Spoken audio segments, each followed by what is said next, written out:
Hello, good morning. I'm Noel Lim. Our guest is Tun Mahathir Mohamed. He needs little introduction because he was the 4th and 7th Prime Minister of Malaysia. Tun, welcome to our show. Now, a state of emergency has been declared and it's something you don't agree with. What would you do instead? Well, actually, the government has already enough power to deal with the COVID-19. It's not like other countries where there were people protesting against government instructions and all that.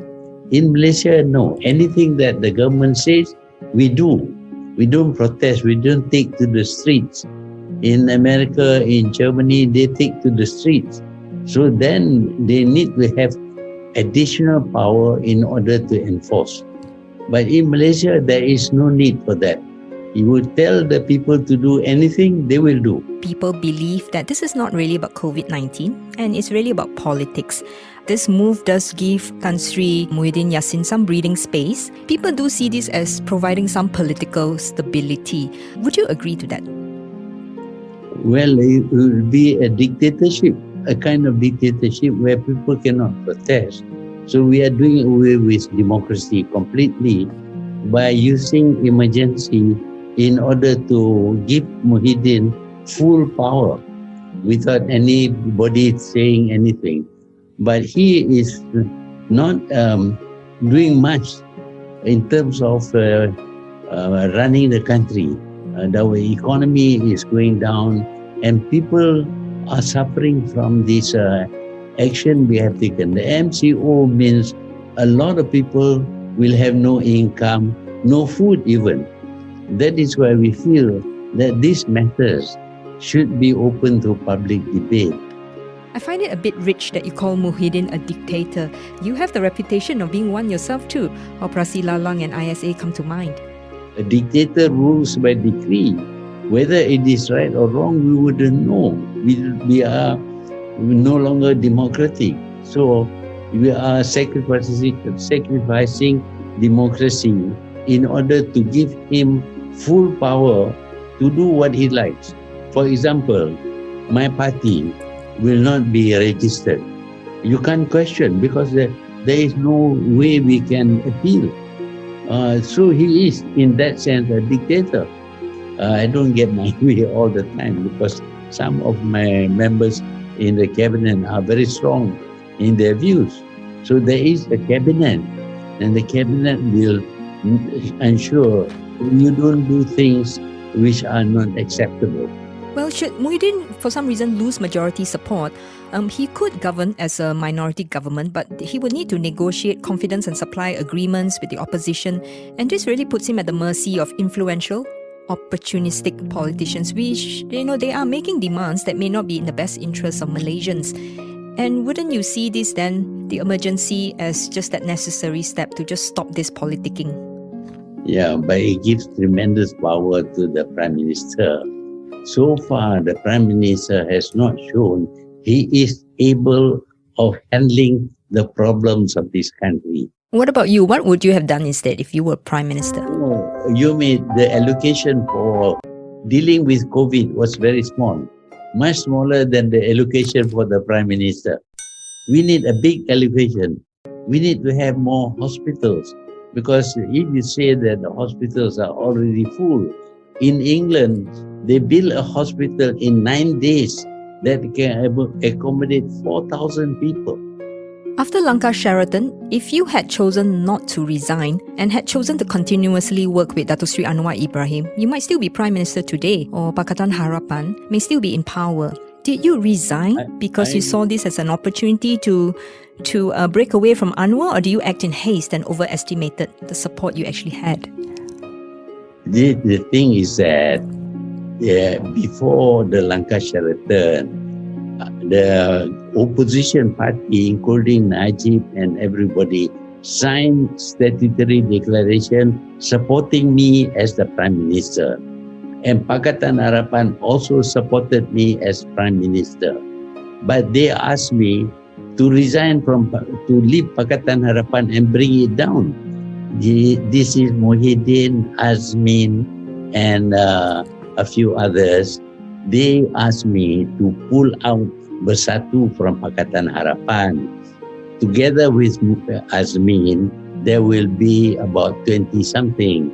And when we pull out, Pakatan Harapan will collapse. They asked that we should bring down Pakatan Harapan. I disagreed. I said, look, let's wait first and see whether Pakatan Harapan is going to do something bad or not. But before anything happens, they cause Pakatan Harapan to collapse by pulling out the majority. But you didn't have to resign as Prime Minister. Well, when Pakatan Harapan collapsed, I'm no longer the Prime Minister. Legally, you can stay on as Prime Minister. You didn't have to resign. You can be like a caretaker Prime Minister. Look, my party rejected my advice. That means they have no confidence in me. Since they have no confidence in me, I have to resign my position in the party as the chairman. And if I'm not the chairman, I cannot be the Prime Minister. It's not like you're not that person to give in so easily. You're the person that will soldier on, and you could have just stayed on as Prime Minister because this was an act of a group of rogue politicians exploiting the system. You could have just stayed on and held your ground. I have never been rejected by my own party throughout my life. That was the first time when my political secretary caused me moved the motion to reject me. So would you say that maybe you were guided by your emotions when you resigned? No, Because you were so upset and disappointed people didn't support you? when your party doesn't believe in you, you cannot be a leader. You can govern a minority government. You cannot. I cannot. Minority government cannot function. Every time you move something, they can always bring it down, oppose it, and you can't even enact any law. But you could have tried. By your sheer personality and your intellect, I'm sure you would have been able to convince MPs even on the opposition side to, go with you, even though on paper they are, with different parties. In my own party, I was a chairman, and the chairman is the highest ranking officer in my party. But my party rejected me. Why didn't you join PKR then? Oh no, I can't join PKR because that's a multiracial party. You don't stand for a multiracial party? No, I want to bring the Malays together so that they can support the opposition. If I hadn't formed Persatu, the opposition will be multiracial and will never win. They tried many times, they lost.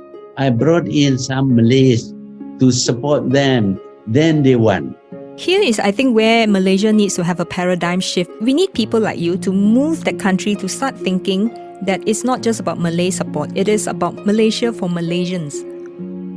When I do something for the Malays, it is meant for the whole country. It's meant for everybody.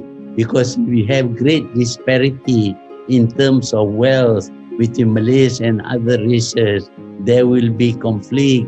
This is historical. In many countries, because of the disparity in wealth between rich and poor, there have been revolution, even people being killed. I want to avoid that. I want to reduce the disparity between Malays and Chinese and Indians. But there are also poor Chinese and many poor Indians. Yeah, but they have been looked after.